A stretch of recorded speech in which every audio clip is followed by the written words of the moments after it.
Mga kapatid na nananampalataya sa Allah subhanahu wa ta'ala,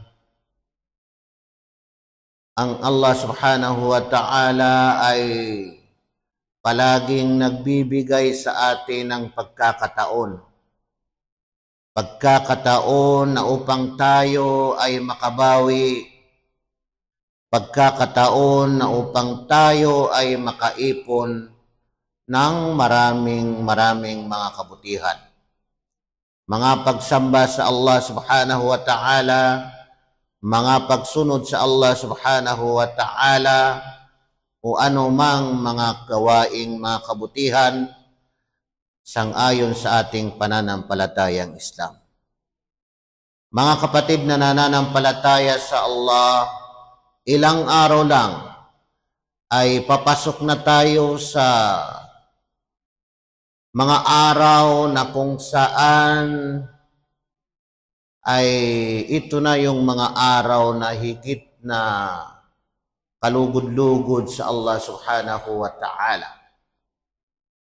Mga araw na dapat ay bigyan natin ng panahon sa pamagitan ng ating mga pagsasagawa ng mga kabutihan. Sapagkat sinabi ni Propeta Muhammad sallallahu alaihi wasallam, ayon sa naisalaysay ni Ibnu Abbas, ma min ayyamin al-amalu as-salihu fiha ahabbu ila Allah min hadhihi al-ayyam, yani ayyam al-ashr. Sinabi ni Propeta Muhammad sallallahu alaihi wasallam na wala ng mga araw na ang gawaing mabuti dito ay higit pa na kalugod-lugod doon sa Allah subhanahu wa ta'ala kaysa sa mga araw na ito.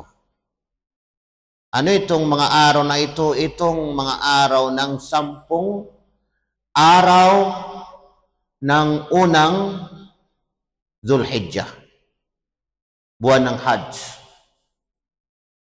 Qalu ya Rasulullah, nagtanong sila kasi nabanggit ng propeta na wala nang higit pa na kalugod-lugod na mga araw doon sa Allah subhanahu wa ta'ala. Qalu ya Rasulullah, sabi ng mga sahaba, usugo ng Allah, walal jihadu fi sabilillah, kahit pa ang jihad, ang pakikipagdigmaan, alang-alang sa Allah. Qala walal jihadu fi sabilillah, sinabi niya kahit pa ang jihad, pakikipagdigmaan, alang-alang sa Allah, hindi niya mapapantayan ang mga araw na ito. Araw ng 10 mga araw ng unang Zulhijjah. Hindi niya mapapantayan. Uldo napakainam yung pagpunta sa pagkikipagdigmaan alang-alang sa Allah, pero hindi niya mapapantayan itong mga araw na ito na gumawa ka ng gawaing mabuti. Magpakain ka, magturo ka, magbahagi ka ng kaalaman, o ano mang mga gawaing mga mabubuti. Hindi niya mapapantayan. Hindi ito mapapantayan. Illa rajulun kharaja binafsihi wa malihi falam yarji' min dhalika bi syai'. Maliban na lamang, sabi ni propeta, sa isang lalaki na lumabas, ibig sabihin ay nakipagdigmaan sa pamagitan ng kanyang sarili at nakipagdigmaan sa pamagitan ng kanyang kayamanan. Ginugol niya ang kanyang kayamanan kasama ng kanyang sarili, falam yarji' min dhalika bi syai', na wala nang nakabalik ni isa. Hindi na nakabalik ang kanyang sarili kasi namatay na. At hindi na rin nakabalik ang kanyang kayamanan kasi nagastos na sa pakikipagdigmaan alang-alang sa Allah subhanahu wa ta'ala. Ibig sabihin, siya ay namatay sa shahid. Tingnan ninyo mga kapatid na nananampalataya sa Allah. Kaya ilang araw ay papasok na tayo sa mga araw na ito. Dubli-dublihin natin yung mga gawaing mga kabutihan. Kung tayo ay gumagawa ng mga kabutihan, pagpasok ng mga araw na ito, mga kapatid na nananampalataya sa Allah subhanahu wa ta'ala, ay damihan natin ang paggawa natin ng mga kabutihan. Kung wala naman tayong sapat na kakayahan, Halimbawa, pagdating sa financial, ay mayroong itinuro si Propeta Muhammad sallallahu alaihi wasallam na sa mga araw na ito ay damihan ninyo, sabi ni Propeta. Sanay-salaysay ni Ibn Mas'ud, "Fakthiru fihinna min at-tahlili wat-takbiri wat-tahmid." Fakthiru fihinna, damihan ninyo sa mga araw na ito, itong 10 araw, min at-tahlil, mula sa tahlil, yung pagsabi ng la ilaha illallah. Damihan ang pagsabi ng la ilaha illallah. Wat-takbir, at pagtakbir, yung pagsabi ng Allahu Akbar. Allahu Akbar, Allahu Akbar. Damihan ang pagsabi nito.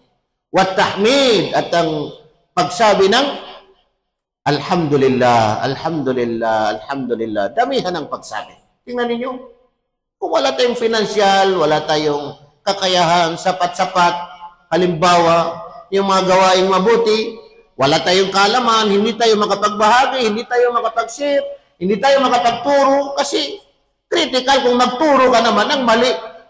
Napaka-critical. Kung napakainam yung gawaing mabuti dito, ay ayon sa mga ulama, ay napakasama rin ang gawaing masama pag dito mo ginawa sa mga araw na ito. Lalo na yung pagbabahagi, yung pagtuturo ng walang kasiguraduhan. Kung magtuturo tayo, kung magbahagi tayo, siguraduhin natin na 100% na ibig sabihin, alam natin yung itinuturo natin o ibinabahagi natin. Pag mayroon tayong pag-alanganin, ay huwag natin gawin. Mga kapatid na nananampalataya sa Allah subhanahu wa ta'ala. Kaya damihan natin yung pagsabi ng la ilaha illallah, damihan natin yung pagsabi ng Allahu Akbar, damihan natin yung pagsabi ng Alhamdulillah, damihan natin yung pagsabi ng lahat ng mga anumang klaseng mga adhkar, mga paggunita sa Allah subhanahu wa ta'ala. Gumawa tayo ng kabutihan para sa Allah subhanahu wa ta'ala bilang mananampalataya.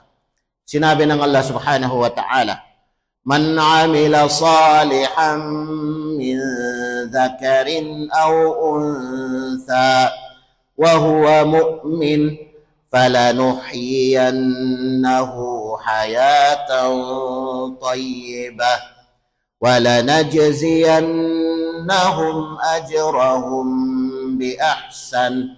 بِأَحْسَنِ مَا كَانُوا يَعْمَلُونَ." Man amila salihan, sino mang tao na gumawa ng isang mabuti, min dhakarin aw untha, mula sa lalaki at mula sa babae, maging lalaki o maging babae, wa huwa mu'min, na siya ay mananampalataya. Kasi marami din gumagawa ng mabuti na hindi mananampalataya, hindi Muslim.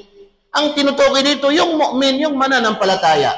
Gumawa ng isang kabutihan, maging lalaki man o babae, falanuhyiyannahu hayatan tayyibah, ay bubuhayin namin siya, sabi ng Allah subhanahu wa ta'ala, ng hayatan tayyibah, ng masaganang pamumuhay. Magandang pamumuhay, mabuting pamumuhay, kahit na patong-patong ang mga problema, pero hindi gaano makakaapekto sa kanyang pagkatao, sa kanyang relihiyon, sa kanyang pananampalataya. Kasi ipagkakaloob ng Allah subhanahu wa ta'ala sa kanyang, ibig sabihin, masaganang pamumuhay, magandang pamumuhay.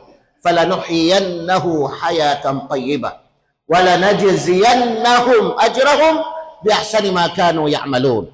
At bibigyan namin siya, sabi ng Allah, ng kanilang gantimpala na higit na mainam kaysa sa kanilang mga ginawa dito sa mundo. Ibig sabihin, kung ano man yung ginawa nila na kabutihan dito sa mundo, pagdating sa kabilang buhay, yung gantimpala ay higit na mainam, higit na malaki, higit na madami ang ipagkakaloob ng Allah subhanahu wa ta'ala. Kaya panatilihin natin ang ating paggawa ng mga kabutihan, lalong-lalo na pagpasok ng mga araw na ito na 10 unang araw ng buwan ng Hajj. Aqulu qawli hadha wa astaghfirullah li wa lakum.